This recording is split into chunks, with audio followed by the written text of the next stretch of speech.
Arizona's thought of the copper state, very rightfully so, about $6 billion worth of copper taken out a year. But the second most important mineral resource in Arizona, and typically the first in many states, is that aggregate resource. Absolutely. This is the economic driver of our community. Yeah, it's It the really backbone of American society at this. Absolutely. We can't build anything without aggregates. Our homes, our driveways, our schools, our hospitals, the roads, everything needs aggregates. Okay, and tell us a little bit about what's going on out here in the Agua Fria Wash. Well, this is a battleground right now, Mike, and it doesn't look like it, but this is an area where we have some world-class aggregates that are sitting in the ground, complements of Mother Nature, and we're looking for opportunities to extract those aggregates in a way that is friendly to the community. Sure, and for people that don't know what aggregate is, could you give us a real quick? Aggregates are sand and gravels, and these are river deposits. Right. These have been sorted and washed and cleaned Right. by the river and deposited here. This is where the aggregates are. Yeah. And so when we need aggregates to build the community, this is where we have to go to get them. Because this aggregate is absolutely essential for building out Phoenix and environs. Yeah, absolutely. I mean, every person in this community, even though Sun City is pretty much built out, this community continues to use aggregates. This city will probably use 10 to 12 tons of aggregate per day or per year per person. And so just because a community is built doesn't mean that it stops using aggregate. So what makes the Agua Fria Wash a pretty good place to get aggregate?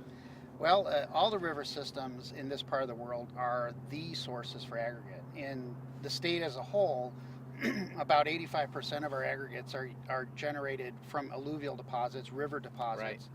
In the Phoenix metropolitan area, I would bet it's probably closer to 95%. So we come here for the aggregates because this is where the aggregates are. Right, and communities need to know where their aggregate resource is so they can manage that resource over time. Right. Because otherwise, you have to truck this in, and there's some law about the cost of transporting aggregate. Yeah, exactly. You know, for every 15 miles we transport aggregate, the price of aggregate doubles. Right. And when you look at how much aggregates are needed in a highway or a road or a hospital or a school, having that price of that aggregate doubling and tripling is really, really cost prohibitive. Yeah. California is a really good example where they have substantial aggregate limitations, and they have aggregate production districts in California. Many of those districts don't have adequate supplies, and so the average haul in California is over 50 miles, which means that the price of aggregates is 3 times more than the price it is here. Yeah. And you got to think about all those truck trips, all those emissions, the wear and tear on vehicles. Right.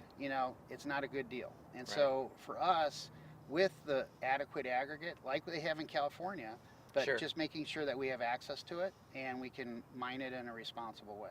Okay. And of course, you have to work with the community. Absolutely. And there's a community surrounding us, and I don't know if that shows up well on this picture, this image, but there's a community here within several hundred meters of us. Absolutely. And that's the biggest problem that we have, is that we have encroachment upon these resources, and people want to have a nice view of the river system. Right. But also we have to keep in mind that there's aggregates here, and those aggregates need to be extracted for the continued growth and economic health of the community. So we just have to figure out a way to balance the needs of the community for aggregate and the needs for people to have houses and to live. These aggregate resources will be exploited and used for some time, and at that point there's a remediation effort to try and bring it back into some sort of scope of its original physical appearance or physical nature. Right. So, mining is a temporary land use, and so we consider the operations of the mine as just another aspect of that, the history of that land. And so reclamation is required on every aggregate operation in the state.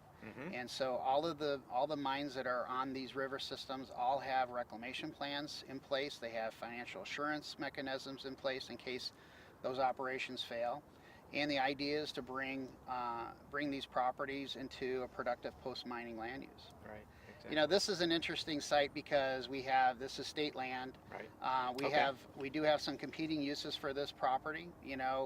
There's some mining companies that are interested in this land for extraction, but the cities of Surprise and Peoria have greater plans for the river Okay. system itself. And so I think our job as miners and representatives of the Rock Products Association, I think our job is to find a way to balance everybody's needs and create a win-win situation. Very good.